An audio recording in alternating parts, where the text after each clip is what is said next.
Welcome to the show, friends on the internet. This is Black Sheep and Bad Apples. Friends. And I am your host, Loren O'Brien.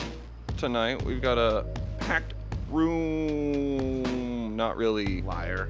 We've got our, as always, friend and co-host, Mr. Sam Wise. Professor of Science Analysis. That's the one. Samuel Mitchell, thank you. Yeah, I Glad get to him be mixed here, up. Loren. Yeah. Thank you for being here. How you been? Pretty good, I guess, all things considered, you know. Yeah, all things considered. That's a different show. Yeah, that's not this Yeah. show. Oh. Yeah. So you aren't Terry Gross. No, Look at no. that. But you know who he is? Wait. He's wait, our- Don't tell me. Let me guess. Our Let me guess. lovely.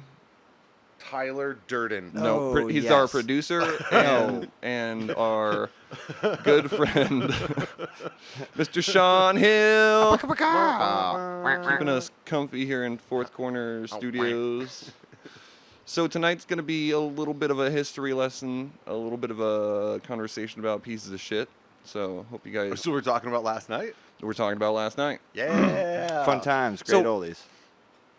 I'm going to go ahead and just kind of dive into this a little bit. And I've got a kind of a pompous warm-up to... You know it's a concrete floor, though. Yeah, it is my floor. So... It's hard to create a definitive hierarchy of groups and people that are like super gross and awful. Among those groups and people are like the obvious. We got like Nazis, grifters, doomsday salesmen, and profiteering ministers and preachers. There's far too many to create a concise list, but needless to say, a lot of them deserve the top spot for various reasons. Since every recent episode has focused basically on like a certain event or a person or a group, it was hard for me to like pick one of these people and just write about it in detail. Is talking about people, especially like the terrible ones, has become a favorite topic of discussion today. Today the topic of discussion will be slightly different. It's going to be a different group of assholes. They're not blood related, but they're married into the family topic of incels. For those who may not know much about them, incel is short for involuntary celibate, which describes people, usually men, who have a hard time getting the attention of the people to whom they are attracted. These men tend to either idolize or demonize people with labels such as ladies' man, a lady killer, a playboy, Lothario, paramour, Don Juan, or even Casanova. And these are all terms to describe men who, historically, have had a strong influence on women. Giovanni Giacomo Casanova was one of the first documented of these ladies' men, having gained renown in the 18th century for being an adventurer, author, ladies' man, gambler, and even a spy. Forget all about Mark Antony.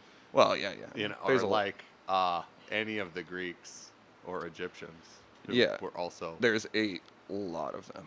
Which gigantic man horse. Yeah, we'll touch on that a little bit, but So incels don't like those people? They don't like them because they idolize them, basically. They want to be those people and feel that they are unjustly being kept out of that social environment. Aw, how sad. Yeah. Aw. So in Boo-hoo. Boo, fucking who? You fucking incel losers. Incel losers. In Miguel de Cervantes' Don Quixote, there's a story called The Impertinent Curious Man, which I have not read. But it's got a man in there named Lothario, who's described as a character with questionable moral behavior, and he just, like, seduces women. Man-whore. Yeah. So tonight we're going to be talking about these type of men, stylized a little man-horse? differently. Tonight we're talking about pickup artists. Sam's face. I wish we could have recorded that. I was holding was- back so many comments with there's- that grin on his face. Oh There it man, is. all you listeners, Sam's face just shut down. He did not know how to react. I'm happy. Well, I would say shut up. Yeah, But but dumb. Hold on, we got this. So honestly, I think picking up women has been around since as long as the division between men and women. It seems like a pretty reoccurring theme in a lot we of. see that in every sexual animal in the world. Everyone. They all got a.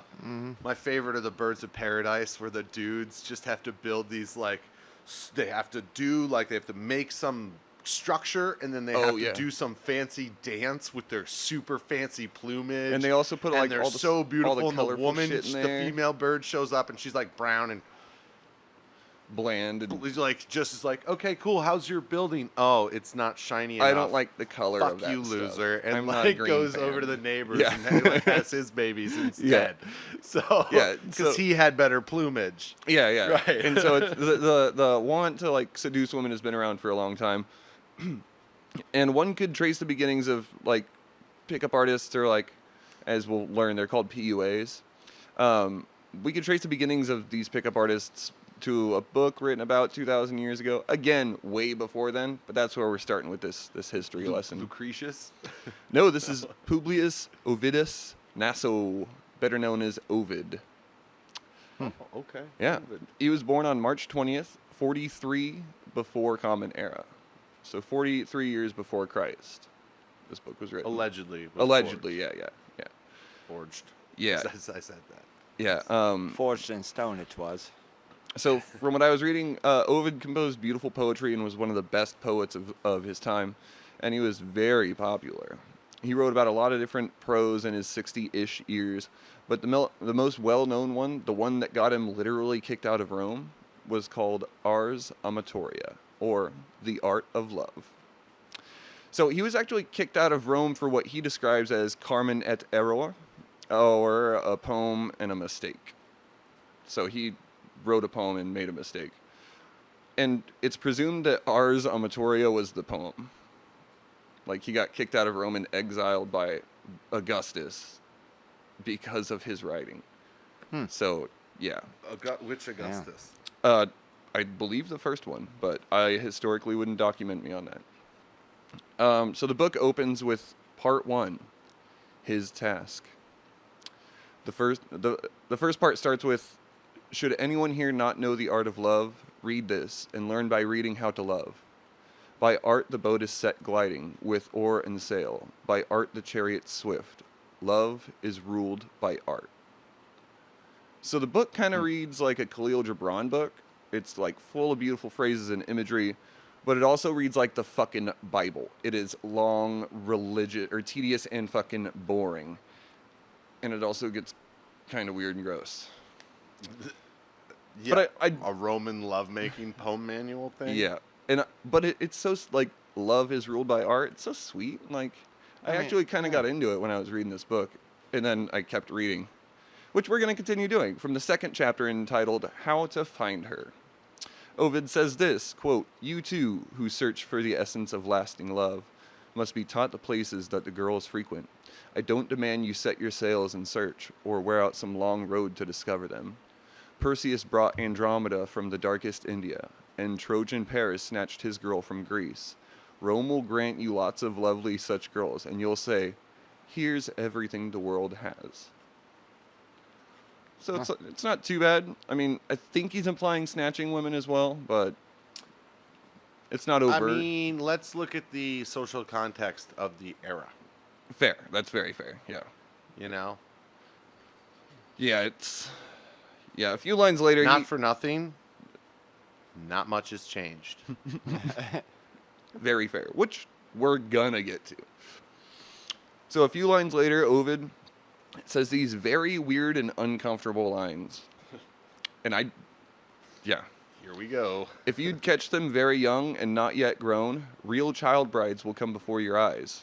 If it's young girls you want, thousands will please you. You'll be forced to be unsure of your desires you'll be forced to be unsure of your desires if you delight greatly in older, wiser years. Here too, believe me, there is an even greater crowd. So it's kind of rough to parse out, but I think he's saying the younger the better. It sounds Roman, Yeah.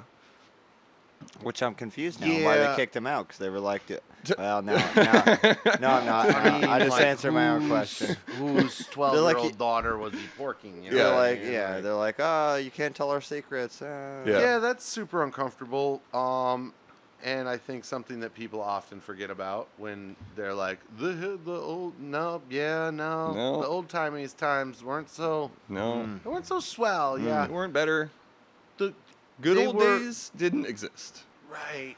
They didn't. They didn't. There was stuff that was cool, Like The cool old days. The cool no, old there days. were things that are not cool, but there are things that are impressive, right? From all of history. Yeah, Like no, the definitely. Egyptian temples or the pyramids at Egypt. You know, the There was some accomplishments that were pyramids, temples in India, all these things. The Colosseum in Rome, but like the Colosseum's a physically impressive building that also was a murder pit. It was a murder dome.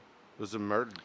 They threw innocent people to lions for sport, just because they believed a certain thing. Yeah. Yeah. History's super cool like that. Right. The architecture is really cool.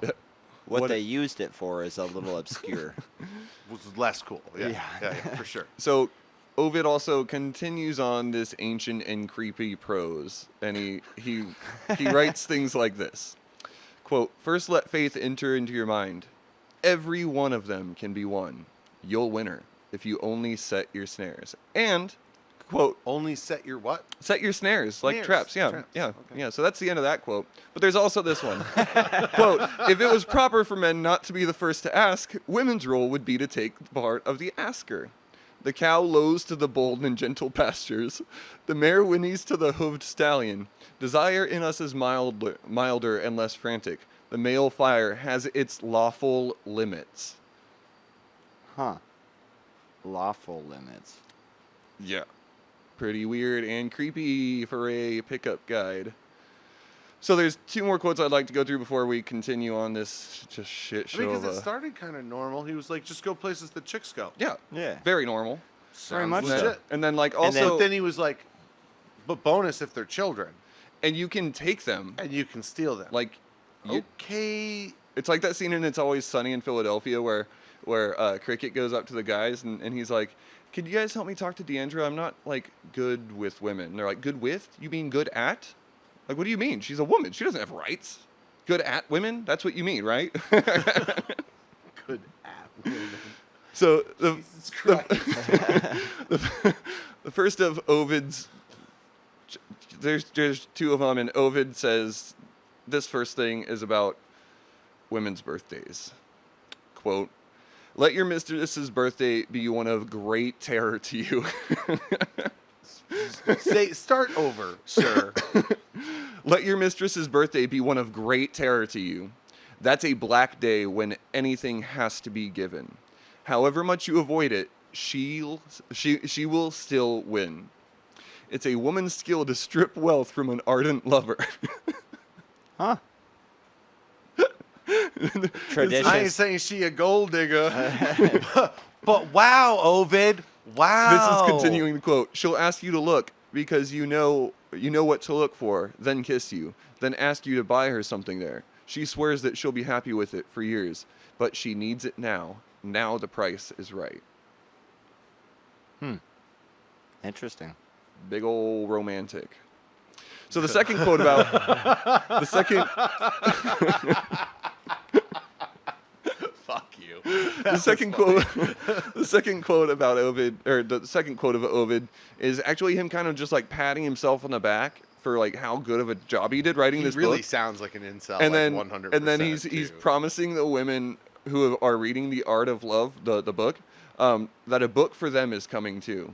Quote, "The end of the work's at hand, grateful youth. Grant me the palm and set the wreath of myrtle on my perfumed hair. As Podalirius with his art of medicine among the Greeks was great, Achilles with his right hand, Nestor his wisdom, Calchas great as a prophet, Ajax in arms, Automedon his charioteer, so am I in love." He's basically like, wow. yeah. Wow, dude. He compared himself to Achilles. Yep. "Celebrate me as a poet. Men, speak my praises. Let my name be sung throughout the world. I've given you weapons. Vulcan gave Achilles his. Excel with the gifts you're given as he excelled. But whoever overcomes an Amazon with my sword, right on the spoils, Ovid was my master. Behold, you tender girls, ask for rules for yourselves. Well, yours then will be the next task for my pen." I was going to ask if because we were saying it was pickup artists. mostly male dominated, and I'm like, so is there the other like pickup artist, as in female pickup There- artists, in there- that? And so he was like, no, I'm onto that. I'm getting I'm there. getting there. You just wait. My pen. I was It's like, already. is that like a husband hunter or something? Yeah, that's well, I feel did. like pickup artists are for. Pickup artists are by nature like shitty, sort of misogynistic. We're gonna dudes, get there. right? Yeah. I don't think I've ever heard a word that's like the female version of misogynistic. interesting. Yeah, yeah. Andronistic. Huh? Andronistic. Maybe? No, I'm probably wrong. I don't know. But like, I've never even. We don't even have like an ideology of this. We just say she's a slut. Yeah, yeah. Do you know what I mean? Like, Yeah, I see what you're saying. Look it so up. what Maybe there about is a that? word. Yeah, Yeah, that's why I'm like- I'll dig. I gotta grab another beer, but I'll dig. Yeah. So, again, I would wager that pickup artists and their ilk have been around for just as long as men have been chasing women. They've just come in a lot of different forms. The real idea of picking up women in the artistry thereof started in like the latter part of the 60s and the early part of the 70s. Most notably in the 1967 book written by Roger Conway, a self-described, quote, picker-upper of women. His book, The Art of Seduction, it's very catchy, guys. Picker-upper of women, very catchy. Really? The Art of Seduction. Yeah, his book, The Art of Seduction, was released 3 years before a book written in 1970 by Eric Weber entitled How to Pick Up Girls! Exclamation point. It's in there. I have to do it. So he just made it more eloquent how he Yeah. said it. He was like, no, how to pick up girls? The Art of Seduction. Yeah. Da, da, da, da. Yeah, for years after like the 1970s, like kind of boom with this whole community. Fuck like- both of these dudes. Like these, yeah, right. These in Eric Weber. I'm not going to get into Eric Weber right now. He's done a lot of other stuff since then. It's very interesting. But for years after, there was like these small groups of people kind of attending seminars and like getting together in like weird little basements and lairs, and they were learning like neurolinguistic programming and publishing books like how to get the woman you desire in bed. And at the advent of the internet, the population began exploding, eventually creating more catchy titles for their work. the idea of using NLP on a person to get them in bed is tantamount to rape. Disgusting. It is rape. So, pickup artists, or PUAs, are people who, for one reason or another, have designed an entire personality around obtaining the favors of their preferred sex. Now, Sam, a lot of these people are men, but I need you to understand that the female version of a pickup artist is just a pickup artist. I was actually, in all of my research, I was finding... I didn't say a and I know female you version weren't... of a pickup artist. I I was know. saying, like, we have this word misogynistic, but I'd never heard, like, the Oh. opposite of it. I was hearing something else. Yeah, yeah. Right? But yeah, it's really interesting because we there's... just say that, you know, we just have like a demeaning word Yeah. for that woman in particular or women like her. Yeah. It's just demeaning in a way that misogynistic isn't It's like- demeaning. It's like that dude's a misogynistic pig. What about that girl? She's a slut. right. Fair. I see the point. But you have to add pig there for, you know what I mean? For Yeah. it to be like, start to really kind of be insulting or something. Yeah. Well, and again, just the interesting thing that I found, and I apologize, Sam, but the interesting thing that I found was that there's actually a lot of female pickup artists. Oh, I'm sure. I'm assuming they all work with men, but maybe I'll do some more research and see if we can get some female pickup artists. I like on what an you said when you episode. said preferred sex. Yeah, well, Because that can mean a pickup artist is just generalized. Yeah. It doesn't matter whether or not you're going male, female, in between, whatever, and stuff like that. Yeah. It just kind of relays the fact that you're trying to get whatever that sexual desire is for you Exactly. and whatever. and these rules apply to everybody too, so that's why I kind of went that way. However, a lot of these people are just straight males, so we'll primarily be using them as our examples. Although, again, this just applies to all sorts of orientations and genders. The people who are likely to consume PUA material start out having a general feeling of being like unseen or awkward with women. They're people who have social anxiety or people who are extremely volatile in the face of any type of rejection, perceived or otherwise. For those who have not the slightest clue as to what I'm referring, I'd like to introduce you to the VH1 Pickup Artist trailer. Yeah, I was gonna say I remember there was a Yeah. show about that called The Pickup Artist. I Yeah, think. and it's a great example of what we're going to be talking about here in tonight's episode. And what we're going to do now is we're going to kind of break for a minute to watch the video, and we're going to come back. And what I want to do is highly recommend all of our listeners just pause your show and check out this video entitled The Pickup Artist. And it's got a little hyphen, Temporada 1. Will there be a link we description? Yeah, we will add a link into the description. Nice. And that's what we're going to be doing right here, right now. So we'll see you guys on the other side of this shit show. Break. Thank you for listening to Black Sheep and Bad Apples. Don't forget to hit the subscribe, like, or share button down below. Okay, we're back. And Wow. It looks like Chris Angel's brother. like so Nice guys, eyeliner, bro. yeah, it's No, whatever. Do you be and I love provide your own face. I you love know? that he calls it like foolproof techniques. That's what I think the lady describes, the narrator in that commercial describes it. She's like, introducing his foolproof techniques. And it's like, no, they get shot down every fucking episode. That's the whole goddamn show. I mean, I haven't watched it since I was hella young. Well, but also, what the point is that he's the master of the technique, and Yeah, these guys he have never- no idea. The winner is the Never person that gets gets turned down the least. or something. yeah, maybe To the I don't degree. know. It's not that they're the best. It's almost Dude, like they... So, and it's the- also really fucked up that he's like capitalizing on like a seminar to learn how to like talk to women, but he's also just like capitalizing on like making it like Survivor. One of the students gets kicked off every Right. week, where Yeah. he's like, do any of them have the chance to be the ultimate pickup artist? Like, it's fucked, dude.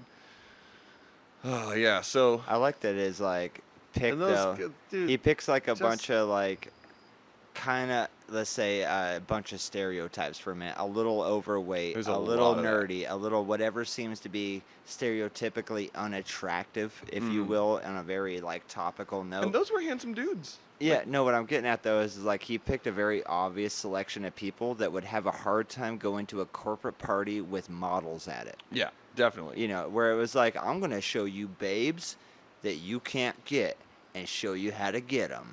It's exactly it. And what- whoever's left at the end wins. Wins. And it's like, the pickup Really? game? Like- are they now happy with the rest of their lives?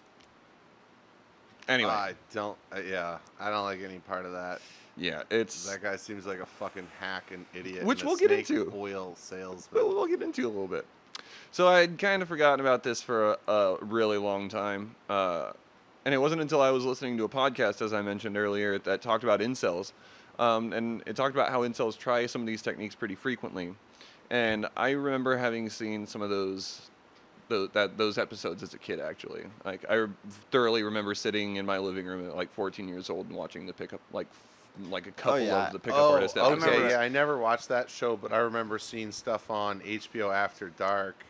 I'd like sneak upstairs from my cellar bedroom. Weird. It really wasn't. It was I know. nicely finished, but and like I get some insomnia, so I'd watch HBO After Dark because it's like adult stuff. I'm like 13, like maybe I'll see a nip slip or something. you know? Yeah. But they had all these shows about like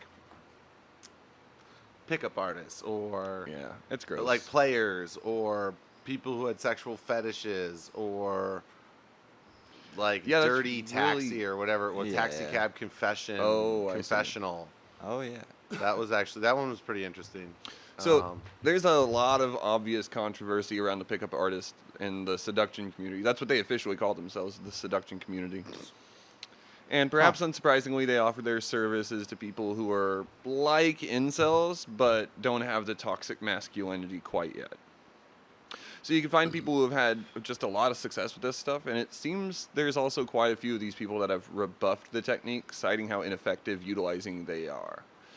There's even a forum for people who, for one reason or another, dislike the seduction community, and therefore find themselves on subreddits like RPUA hate. Yeah. It's What? pretty sad. Like the subreddit r/PUA hate, pickup artist hate. Yeah. There's a lot of acronyms, and it's annoying. So let's keep going. As I said, some of these users of the PUA techniques have found success and have become more, heavy air quotes on this one, guys, fulfilled what is I guess that's a topic for debate. But I was like, what do you mean found success? Like they Yeah. got laid once, I don't know. or how do we They define? can go anywhere and pick up any woman they set Yeah, their okay. sights on. Yeah, there I is a gotcha. guy in here, Neil Strauss, who we'll talk about in a little bit. He actually, at one point, really like moved away from the PUA game. He's like a really famous writer. He did a lot of stuff. I think he went by Styles. That was his name. And he actually got away from all that stuff and got married for a little while. Bad news is that they got divorced 2 years ago or something like that. Of course. And I haven't seen anything about him since. So I kind of think that he's doing okay, but who knows? What's Yeah. with all these dudes in their one name too? Names we'll are get cool, to that. Yeah, bro. you got to be mysterious and you got to build a persona, which we're gonna get to. Beyonce Here in a wouldn't few be minutes. as hot if it was like Beyonce Smith. You'd be like, that's lame. Like, But she's- that's her stage name. That's That's exactly. these guys' stage name. Well, You're and a I'll have you know. you're an I artist. see. Yeah. I'll have It's you a know- performance. Yeah, Yeah. Mystery. He's Yeah. actually a fucking magician. Of course he is. Yeah. Of course. So- It's hence the. God Yeah. damn it. He is Chris Angel's So brother. as I said, some of these people have become like fulfilled, but this is because like the people that are led to these topics have a sort of like identity crisis and are looking to reformat who they are as a whole, or maybe just their outward appearance. One of the pickup artists we were already talking about is known as Eric, or his name is Eric von Markovic, and he's known as Mystery, the guy who is just the host of that pickup artist TV show. And again, he goes by the name Mystery, which, as it turns out, is pretty important to the pickup game. Mystery says something perfect in that VH1 trailer. He says, quote, "This is a lot more than just about how to pick up a woman. It's about learning how to build a life." And that's the end quote. And there's a couple of things I'd like to address when it comes to that statement. Because, you see, Mystery describes this as building a life, but it's really much more about building a character to assume.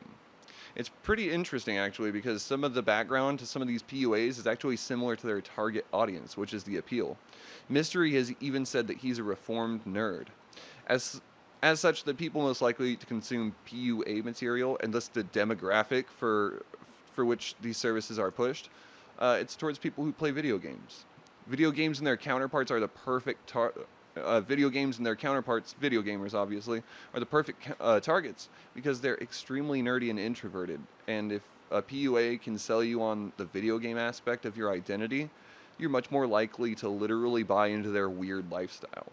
So if they can convince you to put on a costume and swing this sword, you know what I mean, to put on this avatar, then yeah. It's not a hard stretch Okay. to like assume that the dudes who play a lot of video games are lacking in the love life, because I don't really know anything that like turns a woman off more. But it's easier to get. I see what you're saying. It's easier to get one of them to role play, if you will, or Exactly. act You're LARPing as a pickup artist. as a pick. Yeah, you're LARPing for women. That sounds Women, weird. yeah. No, that's exactly what this is. That's why Wow. it's so weird. Yeah. It's so weird. Huh. Wow. So, yeah, people who play video games find video games enjoyable for a lot of different reasons, but in the perspective of pickup artists, it's mostly because one can assume a role that is antithetical to the player. It's the exact opposite of who you are. Perhaps the character is stronger, more powerful, better looking, more intelligent. Maybe they've got witty banter, know how to say that one-liner after they kill the guy. Generally speaking, the role of the video game is to give the player control over a different experience in stark contrast to their day-to-day. The idea of creating a false person within their own skin seems much more attainable than to change a very fundamental part about who they are. A big portion is mental real estate, or a big portion of this mental real estate is loaned into what's called Guyland. Now, Destination manhood.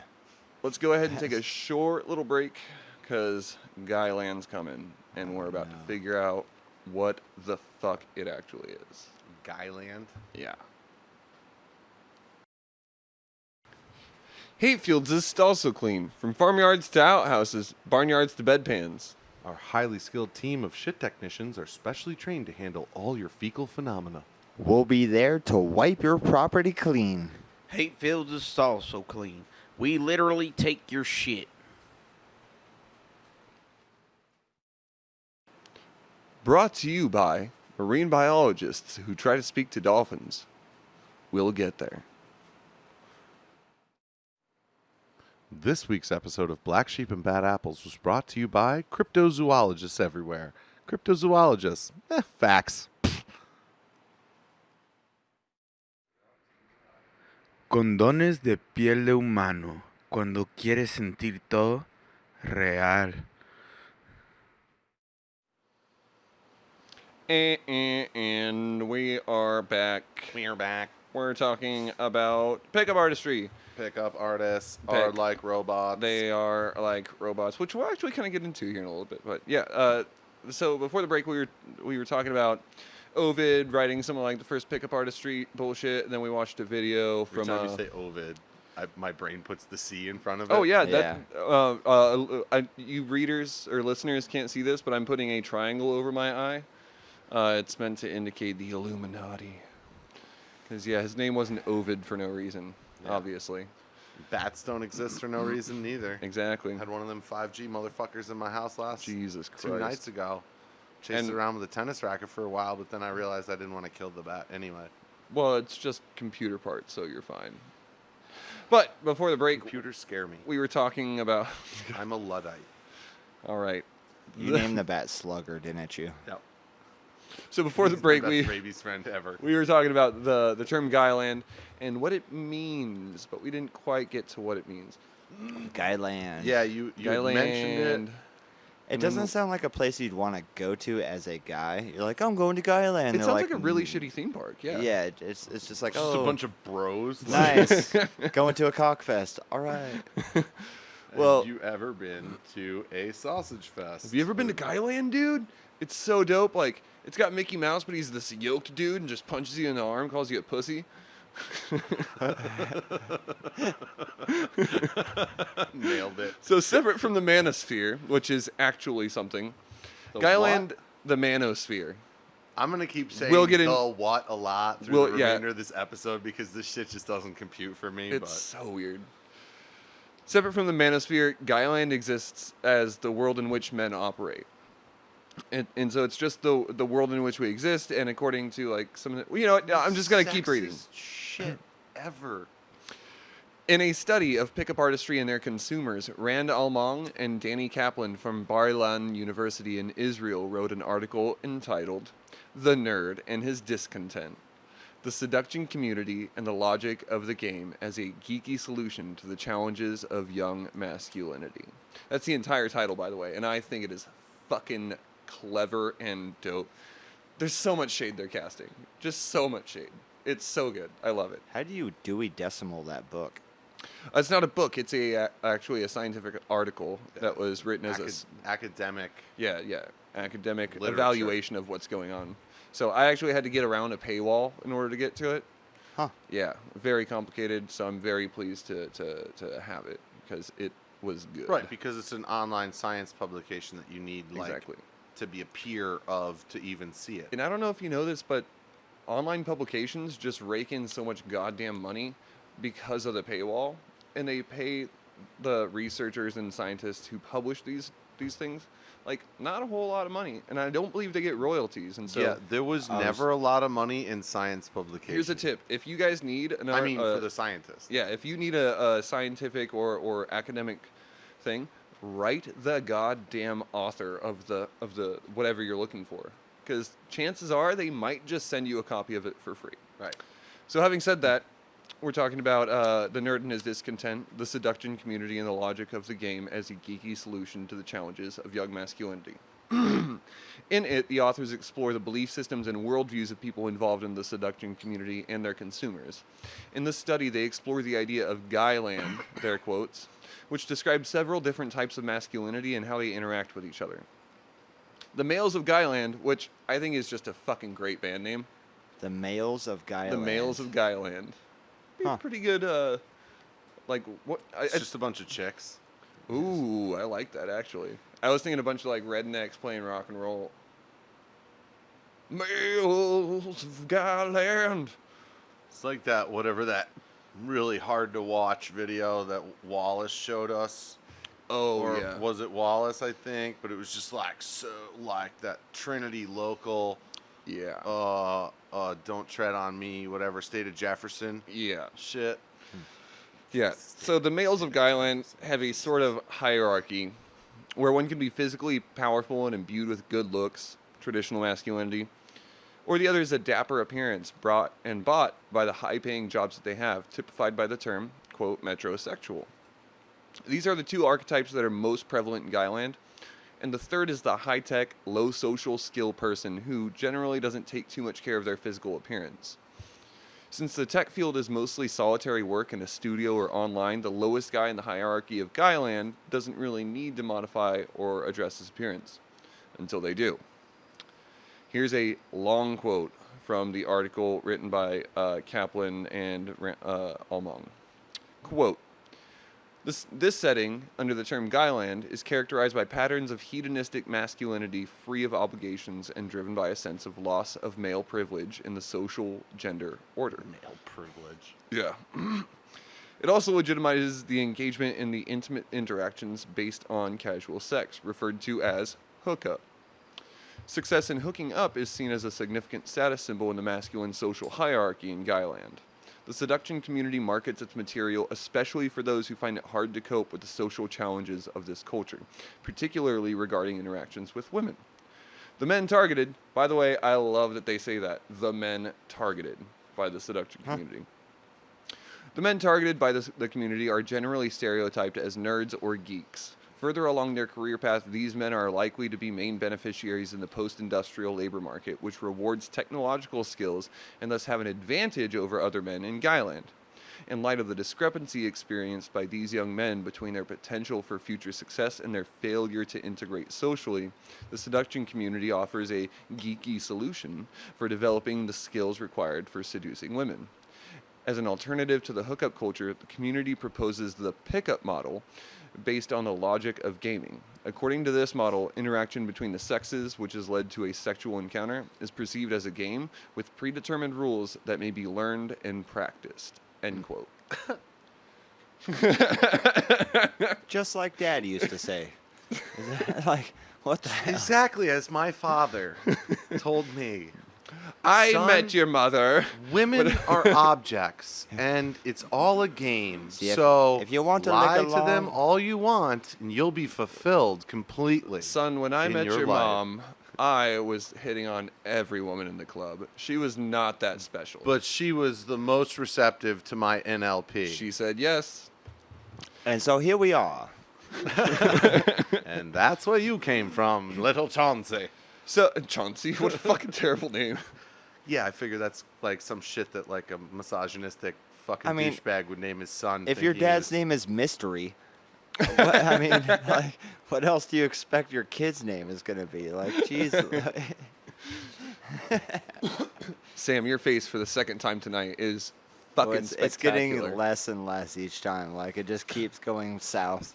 I can feel my mouth getting smaller. He's got one of each those time you It's say like you have. some shit. I'm It's just like you have gravity in your face. It's like more one of than those smiles usual. when one is angry and they're trying to hide their smile, or the happiness of being angry is taken over. That's what it looks like. You're like, I'm angry about this, and it happiness is of being angry. hilarious. I bet Germans have a word for that. Oh, I Hold bet they on. do. Let Yeah. me look. So while you look that up, we're gonna talk about this. Jesus Could you Christ. check it in Russian too? So in the weird world of love, sex, and social interactions is another world. The weird world of the seduction community. And in that little world is an even weirder little world called the game, according to these guys.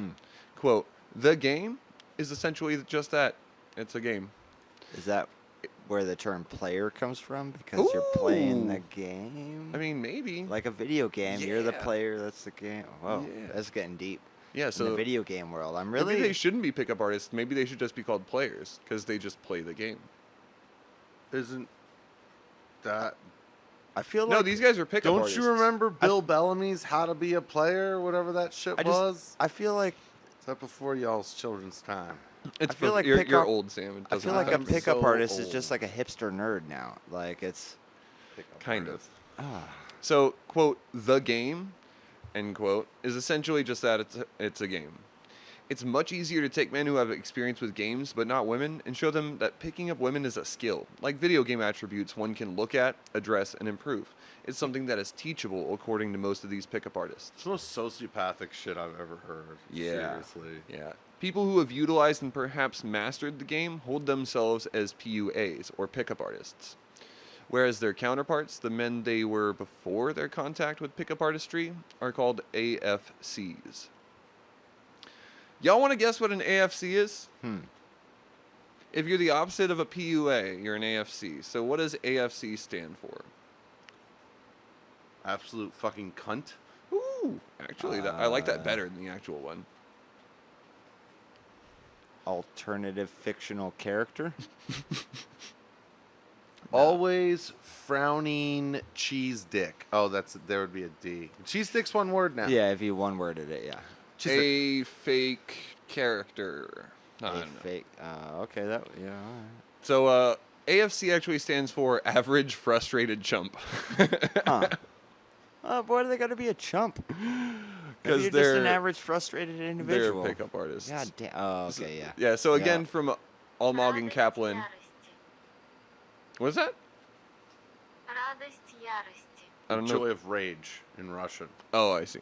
I like it. It's the closest to one word. Yeah, so from Almog and Kaplan, who wrote the Nerd and His Discontent, the quote, the gurus of the seduction community are referred to as reformed geeks, and the audience of the seduction text are considered to be geeks who need to be reformed. As Mystery points out, this is a quote within a quote, so we're quoting Mystery here. Quote, not only was I myself a geek, but I've also taught the Mystery method to other geeks, exclamation point. And you know what? They're not geeks anymore, and neither will you be. Ending his quote, we're still on Almog and Kaplan. The nerdy characteristics of most men who turn to the seduction community, such as introversion, lack of social understanding and skill, and feeling of masculine inadequacy, are reframed as average frustrated chump. So the AFC, according to pickup artists, is just like a regular dude who can't get some. They're average looking, average in their pickup game, and they aren't huge pieces of misogynistic shit who fake personalities to lure in and trick women. A big part of changing an AFC into a PUA, and goddamn fuck all these goddamn acronyms, is their game. I like how automatically a PUA is like fucking chump because you're not trying to pick up women. Yeah, exactly. That's Right. exactly it. Like that's the only reason they're like, yeah, what's up with that dude? These He's guys fucking would chump. cringe Why? if they knew He how hasn't- long it had been since I'd been in the arms of a woman I'd seducted. Like, dude, Sam, I you're don't- embarrassing yourself. Dude's Oh at the- God! Oh no! Dude's at the bar and he's like, you see that fucking chump over there? He's like, what's up with that dude? He's not hitting on anybody. He's just enjoying his drink calmly and looking He at just came to the the sports bar. on TV. Bro, Got a drink. don't you want to go hit on chicks with me? Come on, we'll tell them you're a doctor. Come on, dude. You want to lie to I women? am a doctor. What are you doing here, though? Yeah. What are you doing here, then? I'm just enjoying a drink before I go home to my wife and kids. Chump. Chump. Loser. Which is funny because that's what they're pursuing in theory. So, yeah, the point of the game is obviously to be as charming and interesting as it takes to get the attention of the targeted party. It works as a methodology to looks, personality, social interactions, and how you combine these traits to make any woman want you. In the pursuit of love and relationships, some of these AFC's goals are simply to pick up and sleep with as many women as possible. Being fair, some people may use it as just a skill to improve. If they're nervous around women, maybe they're just socially awkward and they want to work to improve that. Like some of these people may have legitimate reasons, so I'm not. There's nothing to say. Like, gain confidence in the thing that you want to pursue, right? But don't lie to yourself and everyone else in the process. Yeah. It's not healthy, and it doesn't help society. Yeah, and like if you just don't know how to talk to people, you can use this kind of like dating strategy as a way to just create like simple icebreakers. Maybe it gives you more confidence rather in the initiation of conversation. And maybe some of these people just have a hard time interacting with people they find attractive. There are many reasons why one would use these strategies to improve social interactions, but I find the whole thing predatory at best. Do fun stuff that's mildly adventurous, and then tell people about it. Thank you. That's exactly it. Just go do that. You ever Just been go skydiving? live that shit. pick up a guitar. So I mean, I did Don't catch clink. the bit that Mystery said in that thing where he's like, "You're changing your whole life." Like, Yeah. Changing okay. who you are. People do. There's a healthy That way is to not bad. restructure your If- life, but that's not that. If Right. your friend that helps push you into going and talking to a girl at the bar or wherever and stuff, or like, dude, go talk to her, and gives you the little shove, and you're like, God damn it, and you're shy and nervous, but you're like, hey, how's it going? If that is a game show host for you, I guess so, but like, it's not much. Like if you But need it's the not the nudge, same- it's if you not need the the nudge in the right same. direction, that's fine. But don't develop an entire personality Yeah, around that that's nudge. all I'm like, exactly. That's all I'm like, take it at fucking Yeah. grain So of sand, face value type of the shit. but, like, idea of just manipulating someone into doing what you want for your own personal gain only. if your buddy is I can only assume that like the guy who really doesn't have a lot of practice but figures out how to manipulate women into bed ain't gonna be the best. Like, it's not gonna be so fun for her. Yeah. There's no part of that that's desirable because it's all inauthentic. I think that Just saying, he's just also gonna suck Yeah. at sex So the because he game. doesn't give a shit about her Yeah. anyway. If you give any kind of a shit about the person you're trying to sleep with, you certainly don't base how you got naked in a bedroom on like a bunch of lies or like bullshit. Yeah. Well, and like, it's just funny because That's my advice. yeah, and if you're gonna pick up women and have an authentic experience, whether it's a one night stand or kind of like a fling or something that you guys do over a weekend, whatever, it doesn't matter to most people if the consent is there, if people are understanding of everything. But that's why the game that these guys play is so fucking weird. The game It's just consists some high of school two shit. parts. It consists of the inner and the outer game. And I'm going to refer to Almog and Kaplan here. Quote, the game proceeds according to predetermined, decipherable, and commonly accepted rules. And participants are expected to develop tactics to minimize their maximize their achievements within the framework of these rules. Within the seduction community, the coaching process is comprised of what is known as the inner and outer game. The outer game is a set of practices which are supposed to help the AFC to approach women more easily, start talking to them in a more relaxed manner, and more successfully achieve the desired interaction. The inner game is a process of building up a range of beliefs, objectives, and values which the AFC wants to develop in order to increase his self-confidence and become known as a PUA. So the outer game is based upon a protocol of controversial responses, but it also has other aspects such as like your looks. The important part of playing the game is understanding that you are but an avatar of yourself. Your avatar can be created through various techniques. You have to improve your looks and create a casual yet engaging and lighthearted series of interactions with predetermined reactions. But these can't be so rigid that one says the same thing every time to every person with which they interact, but these protocols can't be totally improvised either. There has to be a balance of knowing what you're going to say already and also interacting with improvisation. So it's all like the way they set this up is already meant for you to be they're framing the seduction community frames what they do as being like, yeah, you gotta plan out what you're gonna say, but don't plan out what you say, but also like kind of plan it out, but also like kind of go with the flow. And it's like basic fucking self-help book bullshit. It's fucking ridiculous. Guys in Guyland are put into a few different categories, and in the category of nerd Oh, God, you is say Guyland one more time, I'm gonna have to hit something. you know what? I'm not certain, but I think it comes up a couple more times. Okay.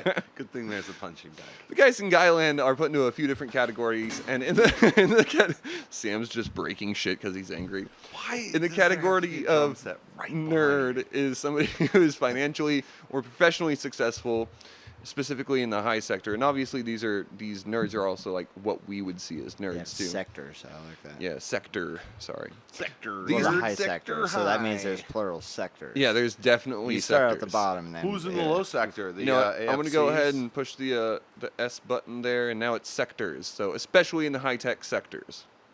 Better? Worse? Yeah. I don't know. Doesn't matter. Sure, yeah.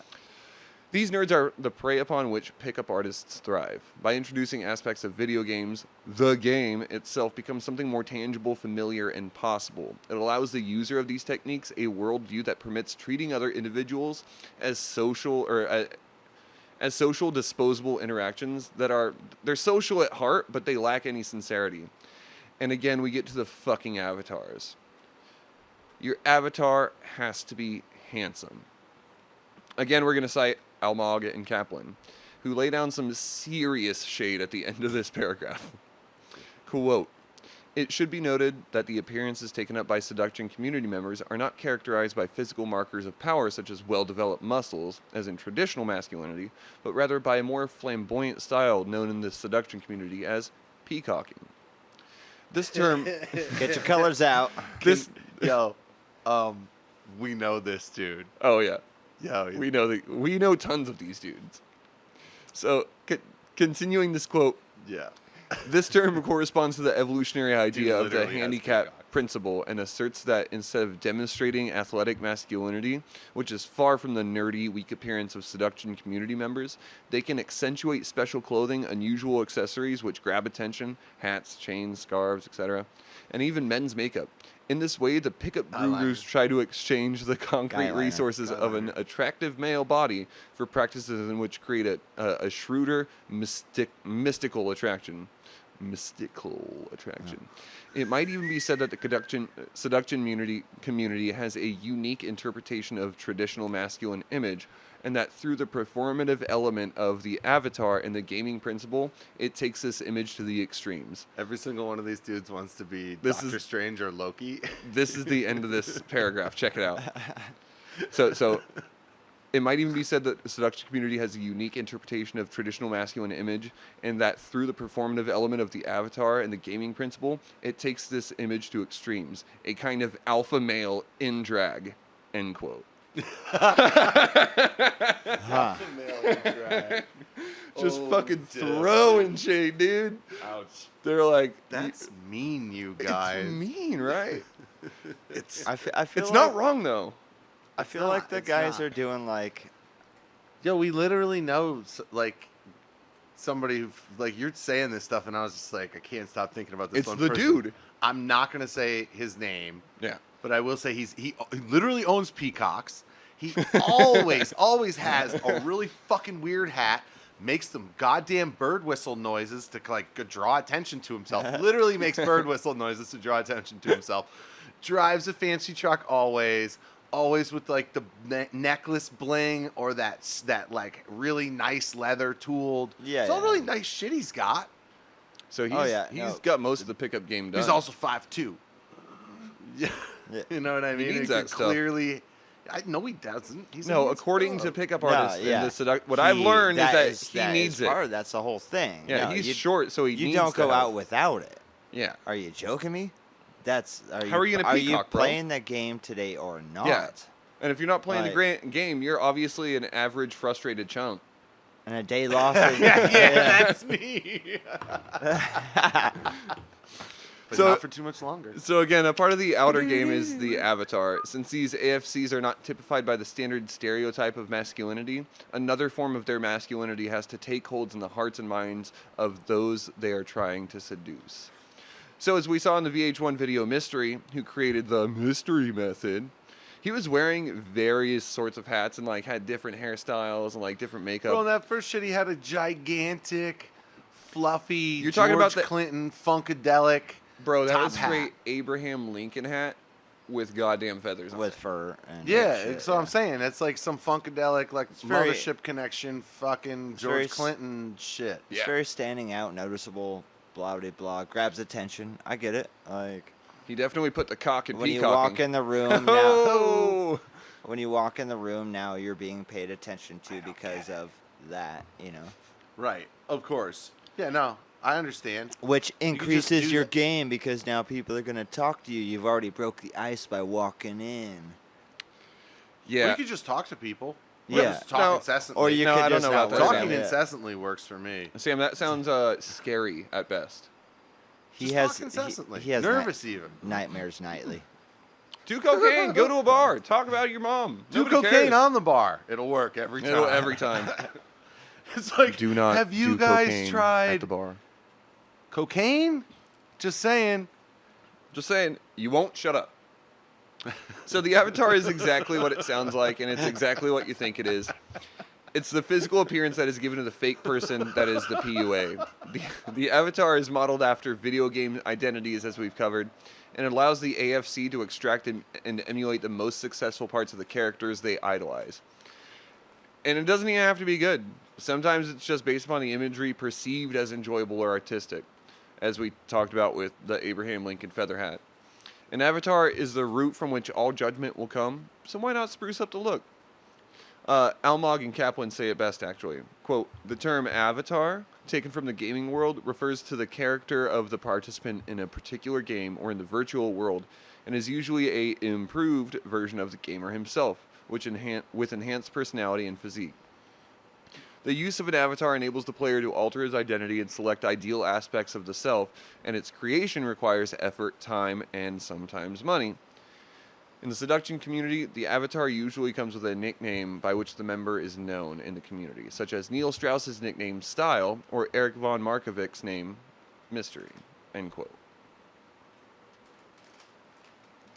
A paragraph later, quote, the ideal self formed by the seduction community members through their avatar is based on the idea of the alpha male as they perceive it.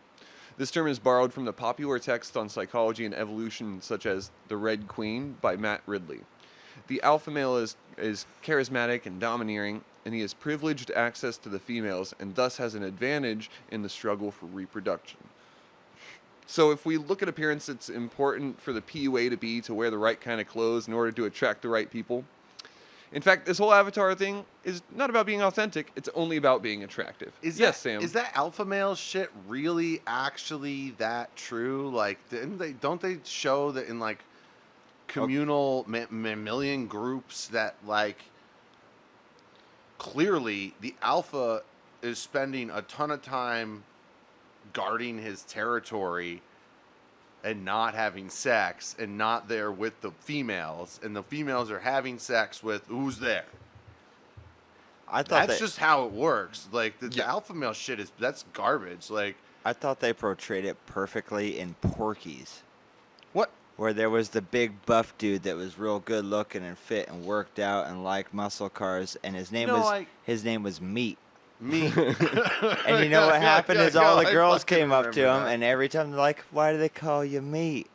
And he was like, oh, and it just was like the whole pickup artist thing, like, why do they call you Meat? Why do they call you Mystery? Why, Right. type of deal. But that's the person, at least in the movie, how they're portraying it, is the one that's always like not even hard able to talk to every single woman. Yeah. Yeah, type I of remember. deal. And I was just like, it's that stereotypical, like, Well, yeah, that's some kid shit. Like when you were a kid, you had a nickname, like with your friends. Like you had a nickname. It wasn't your name. but if you're going to Right, be a when you pickup were, artist, like, your nickname's going A to be teenager, your nickname might change a little bit, Yeah. and then into like your 20s, you'll have a nickname. But like by the time you're midway through your 20s, I think most people do away with their nickname and are just themselves. They either do away with their nickname or they embody it 100%. See, that's where I feel Like they just go Yeah, into but being how called many people Smalls. do you meet that just introduce themselves by a nickname outside of this community? Because A lot. Yeah, me and Sean both raised hands. I know a lot of people. No, awkwardly enough myself, when we're on tour, I'm Merritt. That's And a, when- that, but you know, that's like when you're we're- in a band. This is a show performance thing. It's a performative. It's my part of- artist name. right. But you're actually a fucking artist. That's I know. You're No, actually an artist. Sam, these guys are pickup artists. That's what you're not understanding. I'm trying to pick up fans. They're trying to pick up women. It's that's how I'm like, God damn it, this is stupid how they take it, which I'm not agreeing with. It's like crazy to me how they're taking this game to like a women seduction. What'd you say? The Seduction community? Yeah, community. I'm like, the seduction I community. keep waiting for you to say the Fucking guild after nerds. this. Like there's a The whole. Guild of Pussy Chasing. Yeah. we're gonna get into a little bit of that. There is this one really interesting guy from Las Vegas who we're gonna talk about a little later in the episode, and there's a very shitty guild that we're gonna talk about. It's not a guild, but we're Oh, going to talk about it. I was like, fuck off, jeez. Yeah, but like- till then, let's continue. Yeah. So peacocking is basically wearing weird, remarkable clothing and having a style strange enough that it's worth discussion. But it still fits into the general scope of social classes. For instance, maybe you wear a nice blazer, but it's got extremely bright like lettering on it, or maybe you have the weird looking hat like we talked about Mystery fucking wearing. It's simply important that you do not let on any indication of what you actually like. You have to show these women what they like.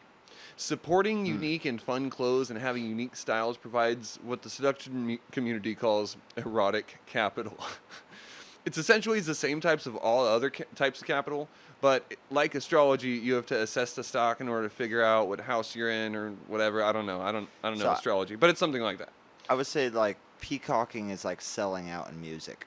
Exactly. Yeah. It's like Instead of just going to the bar to try and talk to women and see how it goes and just being yourself, you do it for the profit of.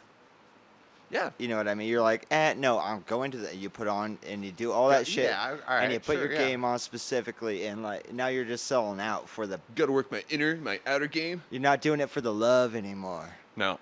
This is all like very like shallow It's and, for the and pop. very much It's a for the facade. pop charts now.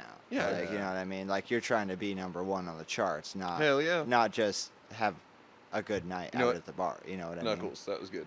I like that a lot. That's a good example. So erotic capital refers to, and we're quoting Almog and Kaplan here, quote, the possession of beauty, social skills, and creativity in sexual practice. Catherine Hakim, who's a British sociologist, continuing to quote, claims this kind of capital can be bought, learned, developed, and improved. As erotic capital becomes an important resource in the hookup culture of the U.S. colleges, nerds with poor social skills have the lowest starting point and consider themselves to be inferior in the hookup cultural hierarchy. Excuse me. Thus, a unique dilemma emerges. While they enjoy the economic privileges and social capital embodied in their prospective high-tech careers, nerdy men sense their lack of erotic capital in the sphere of sexual relations. The frustration arising from this dilemma leads them to turn into an extreme solution provided by the seduction community. So, like, if you're a pimply, nerdy shut-in, your erotic capital, according to them, is very low. But if you're strong, athletic, with well-defined muscles and a good-looking face, you've got high erotic capital. The PUA Erotic hopefuls, capital. That's bugging my ear Yeah, right now. it That's bugs literally the like I shit feel out like I of me, got a too. earwig. How going. much erotic capital do you have in stock, my You man? cannot invest in this yet. The PUA hopefuls strive to improve the perception of their socio-economic backgrounds by using flamboyance as a way to heighten their sexual desirability. Excuse me again. They're literally doing what birds and insects do, displaying the brightest colors in the Plumage. most unique ways Yeah. to be visually striking in order to promote their erotic capital and improve their chances of success. For sure.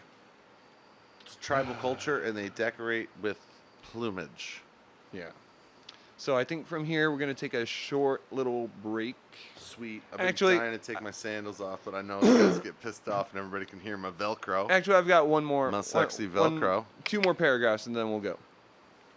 So again, I'd like to reiterate: these guys essentially look at women, the ability to womanize, as most people look at video game stats. If you need a certain stat to be improved, you can use a certain ability. You just have to work at it really hard to level up.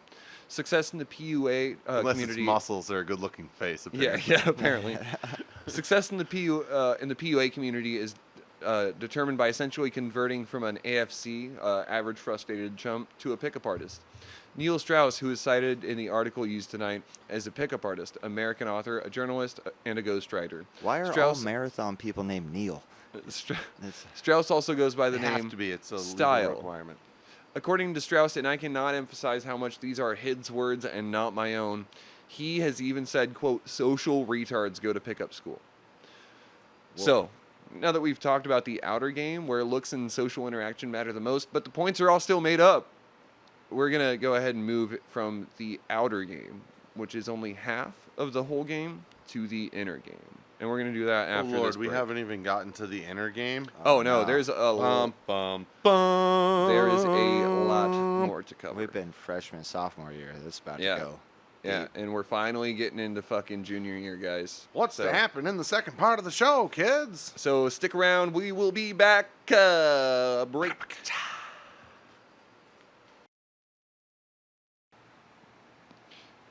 Have you or a loved one been injured during a recreational activity? Then call me Rex Rex at Rex Rex's recreational law firm. Are you the victim from golf or ball golf? I'll sue him. Did you hit yourself in the face while fishing? I'll sue you. Did you skin your knee at the Grand Canyon? I'll sue the federal government. Did your hands get wrinkly when you went surfing? I'll sue Mother Nature. Or was it a sunburn at the beach? I'll sue the sun, because I'm Rex Rex at Rex Rex's recreational law firm. It's not just fun, it's the law.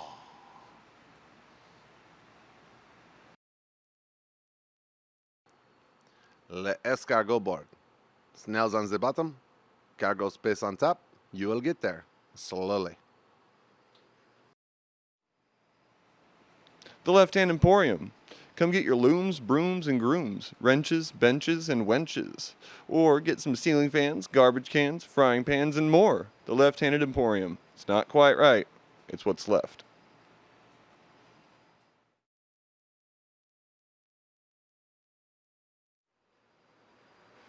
Welcome back to Black Sheep and Bad Apples, the podcast where we write things extremely sober and deliver them in various states of inebriance. Yeah, thank you, Johnny Big Nuts, for this excellent indoor weed. I forget what it is, but it worked. Very good stuff. Worked maybe So, too well. we were just talking about the game and how there's two aspects of the game. There's the outer game, and then there's the inner game. And so when We're we talk going about inside now, aren't we? we're going inside of these pickup artists. Ah, jeez. Oh. Well, actually, we're going inside ah. the AFCs. Yeah. We're getting inside of the AFCs. Like Wait. brain surgery? Yep. Yep. Sweet. And so, in order to get inside of this, we're going to go ahead and quote from the nerd and his discontent again. Quote. The nerd and his discontent. It's so good. It's so Owie. good. Quote. My shin. A second aspect of pickup pedagogy is the inner game. This refers to self-development and altering patterns of thought to increase the PUA's freedom of choice while liberating him from the restrictive cognitive or emotional response patterns. Seduction gurus reiterate that a mental transformation is possible and must be made if trainees wish to succeed in their social lives, particularly with women. To achieve this, pickup gurus offer a range of techniques drawn, for example, from the world of NLP, which is neuro-linguistic programming, and cognitive behavioral therapy, which serve to examine, challenge, and eventually eliminating dysfunctional or irrational thoughts and perceptions. D'Angelo, whose real name is Eben Pagan, but he goes by David D'Angelo, he offers an example of one common perception that pickup gurus aim to challenge and change. And so this is Almog and Kaplan quoting D'Angelo. Quote, most men have a belief that is part genetic and part learned that goes something like this idea. An attractive woman is a rare and valuable thing. It's worth putting aside my self-respect, honesty, and personal needs and wants while gambling my time, money, effort, and energy for even a chance at getting love, approval, affection, and sex from her. End quote, and ending Almog and Kaplan's quote. So, Ooh, that yeah. that was like a deep poem right there. It's That worth was- putting that was aside hard. my self-respect, honesty, and personal needs and wants while gambling my time, money, effort, and energy for even a chance at getting love, approval, affection, and sex from her is probably the most fucked up statement that I've heard.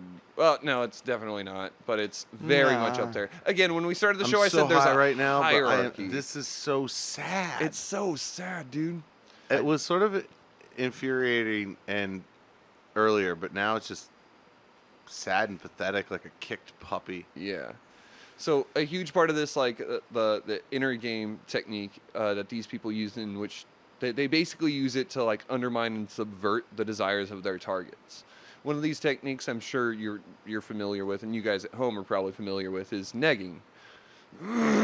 Excuse me once more. I still don't think I understand what that means. Well, nobody fucking does, and we're going to get into that. Negging is essentially stating something so ambiguous that it's hard to understand the deeper meaning. You want the target of your affection to be thinking something along the lines of, well, it sounded good, but he said something really fucking weird, and I think it was offensive, so I'm going to talk more to him to understand if I should be offended or not.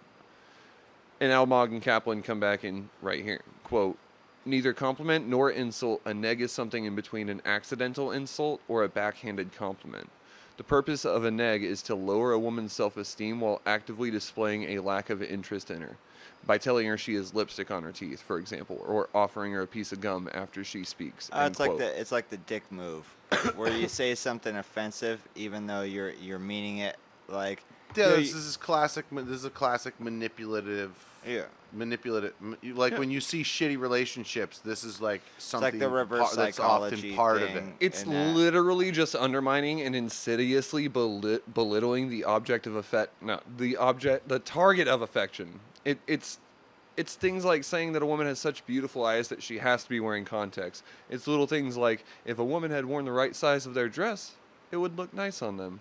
Its intention, and its intention, not always its final product, is literally feeding a woman what appears to be a compliment while actually surgically removing a part of their self-confidence. And it's fucking gross. It's fucking weird. I hate these people. No, I shouldn't say that. I don't hate them. They're just When you weird, but yeah. I understand it a little bit though, when it's like you see somebody dressed up and you're just like, man, what'd you put on your fucking, and you say something like demeaning, if that makes sense, where you're like, yo, did you wear your work clothes out tonight? And they're literally wearing something very nice or something like that, yeah, and they're like, right. fuck you. yeah. So what you're doing is knocking them down for a second to intrigue them to want to, you know what I mean? Like, Well, in the case of being a you're doing that, like, sarcastic, kinda like flirty you're doing that- asshole, that's just funny. Like, if somebody's obviously dressed to the nines, saying like, "Oh, you wore your stay-at-home clothes today," you know. There's a way to say Yeah, something it's- sarcastic and snarky that doesn't make it belittling. like it doesn't become like a psychological attack. So, and that's what You I was know gonna what I say. Is mean? this is Like- like the difference of like one person, like say, in a line, could look at a woman and go, like, "Oh, you look very nice tonight," and she's like, "Fran," and to the pickup artist, if you will, they're like, "And you just lost your chances because you were too nice." If That's you will. exactly Where what the they next think. person is gonna be like, what she wants to hear is like, "Ah, what did you wear? Your work clothes today? They look dirty as shit." And now they're intrigued because now he knows he's going to play another game and try and do a fucked up like way of looking at it. You know what I mean? Like, I don't understand. it's when chicks like when I don't understand when people enjoy or at some level respond to that kind of negative shit. You know what I mean? Like, well, No, it's all constantly negative shit, but yet you are here still in it. Like, it doesn't. That would never work for me. I wouldn't want to be. Like, does that work for you guys? Like, if somebody's No. like super negative all the time and No. like putting you down and like Well, and like always like fucking getting at you. yeah, and what it does Nah. is it creates like a strive for approval, like that need for approval. And negging and its other mysterious counterpart, teasing, are both examples of inner game. The inner game is basically focused on ignoring the desires of the target and being confident enough to overcome their aberrance to your onslaught of gross pickup artist techniques. yeah, okay. That's So what an- I was going to say. The dick maneuver, Yeah. where it's almost like you bug the chick so goddamn much in some weird way that it's oddly working. You're just don't- harassing her. No, exactly. Yeah. So another method they use is a technique called teasing. Teasing is a way to communicate either physically or verbally an idea. A good example is given by Eben Pagan, who we talked about earlier. He's, David D'Angelo by his pickup artist name. Fucking stupid name. D'Angelo. So he Dee Dee, baby. Hey, Dee. What up, Dee What's Dee? up, Dee? Big shout out, loser. Double D. Send us a letter to, what's the P.O. Box? I believe 364 Hayford, Yeah, California. Hayford, California. 96041. Yeah, Get hit us at up, us, Dee Dee. We'd love to hear from you, bub. Yeah, so Dee Dee, in his cute little way, he provides some indication as to like what teasing is, and like more to my example, what inner game is, and how it can be effective from the nerd and his discontent. And so this is them quoting him. Quote: "When I first met one particular girl, I took her hand when she got into the car and held it for a few seconds, then took it away. No hand holding this early, as if it were her idea. Then at lunch, I put out my hand for her to take it, and when she went to take it, I moved it before she touched me. Then did it again, and again, saying, no, really. Finally, after the meal was finished, I reached out for her hand, and she wouldn't take mine because I had teased her so much.